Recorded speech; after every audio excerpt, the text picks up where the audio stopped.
Hey guys, and welcome to another Kickster review. So today I'm going to be doing a full spoiler review breakdown of Ahsoka episode 4. I'm just going to dive right into it. There's going to be spoilers, so you've been warned, but here we go. So my overall thoughts is that this is probably the best episode of Ahsoka so far. Would I call it good? I don't even know if I call it good. My standards are so low at this point, but it is definitely the best so far from what we've seen. The basic premise of the episode is that they are now landed on the planet Cetos, Ahsoka, Sabine, and her crew, and they are there. They're trying to find this orb that has the map to Thrawn, and meanwhile the bad guys are there too, and they are setting up that orb to basically communicate, to basically create a like a bridge to another galaxy and all that. And so there's all this stuff going on. And so the reason I consider this the best episode so far is because of Baylan Skoll, played by Ray Stevenson. He really brings that presence to the role, that gravitas that's really missing from the show so far. And yeah, he's a massive man, massive stature, really good actor. And so yeah, he's, you know, R.I.P. Ray Stevenson. You know, he's a really good actor and just brings it in this role. And so yeah, anytime he's on screen, you're kind of sucked in. You want to see what's going to happen, and you do kind of feel his threatening presence because he is such a massive man. And so when he finally fights Ahsoka, you know, that's a pretty decent fight. And speaking of Ahsoka, it's finally good to see her face some real adversity in this role, in this episode, I should say. And you know, that really comes at the hands of Baylan Skoll. She's, you know, he's physically a massive guy, and she's struggling to really land any blows against him. And so yeah, it's good to see her actually face some adversity for once. And yeah, that's really what the show is missing. We need more of this. We need to see more of the struggle for her to then build up and come back and come out on top. And there's two main reveals in this episode. The first being that kind of Sith guy with the mask. His name is Marek. Basically gets revealed to be nothing. You know, there was all this speculation that he might be Ezra, he might be Starkiller, he might be all these different characters. Just turned out to be basically dust when Ahsoka kills him pretty easily, and he just fades to dust. The other reveal, and this is the big spoiler, is that at the very end of the episode, when Ahsoka is essentially defeated by Baylan Skoll and she falls off a cliff, she then wakes up in this realm that's like sort of defies space and time, and it's known as the world between worlds. And she hears a voice, and that voice turns out to be her former master, Anakin Skywalker. If you had showed me this reveal 3 or 4 years ago, it would have blown my mind. I would have been over the moon to see Hayden Christensen back again as Anakin Skywalker. You know, I would have just been like going crazy. But really, all my love for Star Wars is basically gone at this point. Nothing that they can throw at me as a surprise will ever make me feel anything again. And you know, this scene was no exception.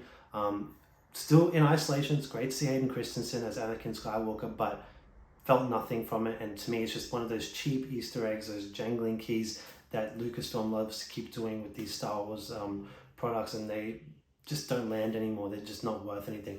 They used to be worth something when there was substance behind them that led up to them, but now when they're just there in isolation to really just generate, I guess, impressions or generate like conversation on Twitter, they're devoid of meaning. And so look, we'll see what happens from here. Like if they actually kind of make a meaningful story arc now between Anakin and Ahsoka and whatever that's going to be. But yeah, look, it's this to me is a cheap reveal, and it doesn't take away from the episode. You know, I think I could still regard this as the best episode with or without this scene with Anakin. But yeah, we'll see what happens from here. Anyways, a little bit interested to see where they take it, but not really invested.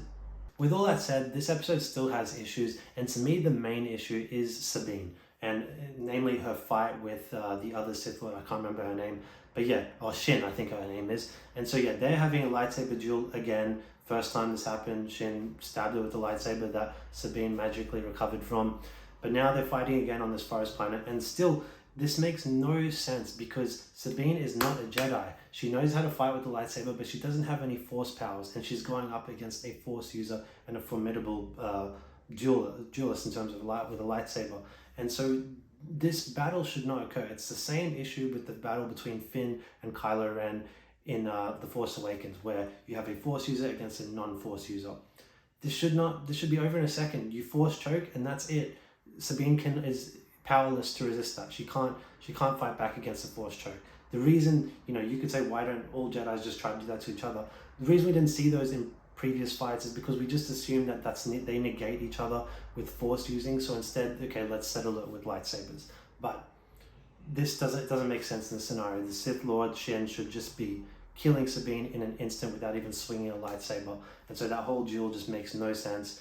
And yeah, this is just sums up really where Disney Star Wars is at. They don't really care about continuity, about the lore, about consistency. It's just whatever they want to put on screen, they'll put it there because that's what they want to do. They want to show two girls probably fighting with lightsabers and everyone go, wow, look at how brave and stunning, but just dumb. My other issue with this show is that we are now 4 episodes in, so we are at the halfway point, and we still have not even had a whiff of the main villain of the series, which is meant to be Thrawn. And this has been a common problem I've found with all of these Disney Star Wars shows, is that they kind of just waddle along at snail's pace throughout the bulk of the episodes, and then they try to cram in too much at the very end, including the main villain and his intentions. This has happened in The Mandalorian, it's happened even in Boba Fett, and in everything. There's just like all these villains just turn up at the last second, the main villain, and it's just, and they try to do too much at the end, and they can't fit it all in. There's no payoffs, there's no build-up, there's nothing. And this is heading there. And you know, now we're halfway through, and instead of getting the reveal of Thrawn, we've got the reveal of Anakin Skywalker. So of course they're going to spend at least a whole episode dealing with that before we even think about Thrawn again. So at the very best, you're going to have maybe 2 or 3 episodes of Thrawn in this series, and when he's meant to be the main villain. And I get it. This show is essentially Rebels Season 5. I get it. It's not even an Ahsoka show. This is Rebels Season 5. And so they are almost assuming that everyone watching the show has watched Rebels and maybe even Clone Wars. It would have helped to watch those, but the truth is, the reality is not many people have watched them. Most people who've watched Star Wars and are Star Wars fans have not watched the cartoons. They kind of separate those two mediums. They keep the live action to the live action and the cartoons to the cartoons, and they just don't have the same crossover audiences. And so they're trying to present these things here, hoping that people will know these characters from previous cartoons and maybe know Thrawn from Rebels, but most people won't. So if you're going to come into the show now and just see him only get introduced for an episode or 2, it's not going to mean anything. It's not going to hold any weight or any threat or anything like that. So it's just ridiculous at this point, but it's not a surprise at all that they just keep doing this. But what can I say? It's just terrible writing, terrible pacing, and just it's been plaguing all their shows. So that's my overall thoughts of this episode. You know, do I consider it good? It's a meh episode, but I have to, be honest and say it is probably still the best episode of the series, despite all my issues with it. There's still some things in there that I can like and enjoy. Yeah, but still, lots of problems. I don't know where it's going to go from here exactly, how they're going to fit in and wrap up everything that they want to do. But yeah, and I can't even say that the show is now on track. It's like shown a little bit of light, a little bit of hope, but nothing. I can't say it's on track yet, but we'll see where it goes. Thanks for watching this video, guys. I really appreciate it. If you enjoyed it, please give it a like and put your thoughts in the comment section below. Don't forget to subscribe, and we'll see you next time. Bye.